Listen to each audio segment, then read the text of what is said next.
because it's bitterly cold everywhere, isn't it, Sarah, this morning? Oh, yeah. Good morning to you, Roger and Rachel. Morning to you at home too. Yeah, a really cold, crisp start to the day, particularly in the north and the east. Things are turning a little bit milder from the west, though, so we've got double figures for some of us in the west, but certainly not everywhere. We've also had clear skies that have shown this beautiful display of the Aurora Borealis last night. If you were lucky enough to catch that across parts of Scotland, northeast England, where we did keep the clear skies overnight. For most of us, there's been a bit more cloud that's been working its way in. And through the course of the day, after that cold, crisp start for many of us, it is going to be clouding over from the west, and there'll be some rain arriving, moving its way gradually eastwards, so most of us seeing a little bit of wet weather at times today. And there's been welcome relief, particularly if you're a dog walker, Sarah, and you've been trudging through the rain and the mud. To have a bit of frost on the ground has been an absolute delight over the last day or two.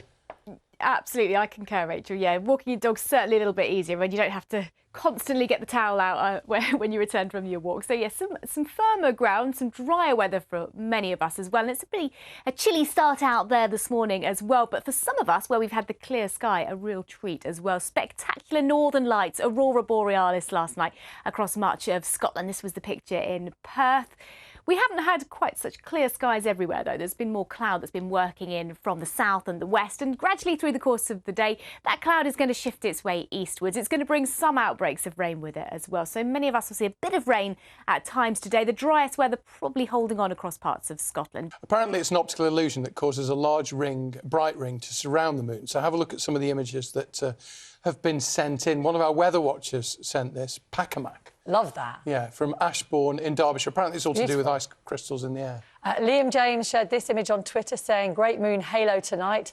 Temperatures dropped to -2 degrees where they were. Martin King described this one as one of the best photographs he's ever taken. Well done, Martin. And this picture was taken by John Threlfall in Wharton. He said, been out to capture the beautiful moon halo tonight. So good, so difficult sometimes to capture a really good picture of the moon, though, isn't it? When you go out there, it looks spectacular, and you go out with your phone and you snap it and it looks rubbish. Well, and we were talking a couple of weeks ago on the programme about the Northern Lights and the fact that actually quite often the Northern Lights look better on photographs than in real life, which was interesting. Oh, and there they go, as if by magic. I didn't know that was coming.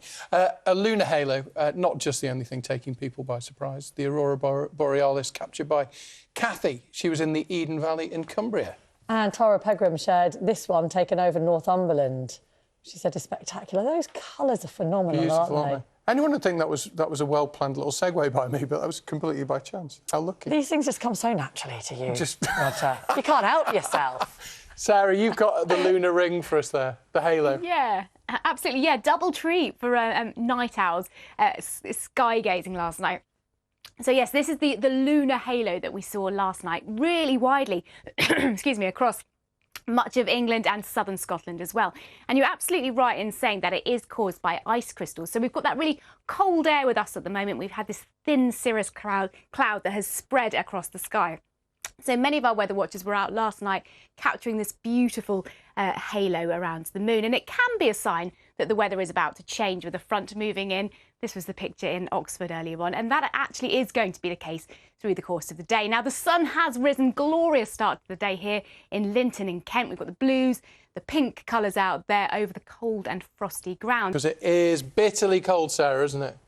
Yeah, it is. Good morning to you, Roger and Rachel. Morning to you at home. Another chilly start to the day for many of us, particularly towards the north and the east. We've got some slightly milder air starting to move in from the west, at least for a time, but a fair amount of high cloud. This is the picture in Durham this morning. So a fair bit of cloud above the cathedral there, and many of us waking up to a bit of a grey start to the day. Now, a natural phenomenon was spotted around the moon last night. It's known as a lunar halo, but a lot of sky gazers were wondering what it was. Yeah, apparently it's an optical illusion. It's all to do with ice crystals in the atmosphere. I think it causes a large, bright ring around the moon. Have a look at some of the images that have been sent in to us. I love that one. This was sent by one of our weather watchers, Pacamac, from Ashbourne in Derbyshire. It's well posed, isn't it, that one? Liam James shared his image on Twitter. He said, great moon halo last night as temperatures dropped to -2 degrees. A bit more cloud there. Martin King, though, got a clear shot of it, described it as one of the best photos he's ever taken. And John Threlfall was, I think this is Wharton in Lancashire, said, been out to capture the beautiful moon halo tonight. Yeah, and of course it wasn't actually just the lunar halo, because we also had some beautiful images of the Aurora Borealis. This one captured by Kathy in the Eden Valley in Cumbria. And over in Northumberland, Tara P. Grant shared this one. She described it as spectacular. Indeed it is. And those clear skies is one of the reasons, Sarah, that it's been really cold, but beautifully bright and clear as well. Yeah, absolutely gorgeous, isn't it? Loads of treats in the night sky at the moment with that moon halo. And if you just looked closely at some of those pictures, you can actually see Jupiter as well, really close to the moon, really bright at the moment as well. So if you were lucky enough to have the clear skies and get the views of the moon halo or the Aurora Borealis, you're also probably waking up to a cold start to the day. We have got more cloud that's filtering in from the west at the moment. Glorious start to the day here at Rossglass in County Down. But the cloud we've got here will tend to thicken and bring some outbreaks of rain today. Then really through the week ahead, low pressure at times, so some milder and some wetter weather at times, but the cold air mass still with us. So things are looking pretty chilly with single-figure temperatures for many of us throughout the week. Roger and Rachel. So one of the papers today reckons that it's odds on, this is the bookies, odds on a white Christmas. It's a month yet. It's too soon, isn't it? Well, just less than a month, isn't it? Still too soon to say at the moment. But we are thinking it's going to remain cold for the next week, possibly a couple of weeks. But the computer models just can't decide up towards Christmas. No. They're doing a bit of everything. We'll firm up around about a couple of Sorry, weeks. I'm not putting you on the.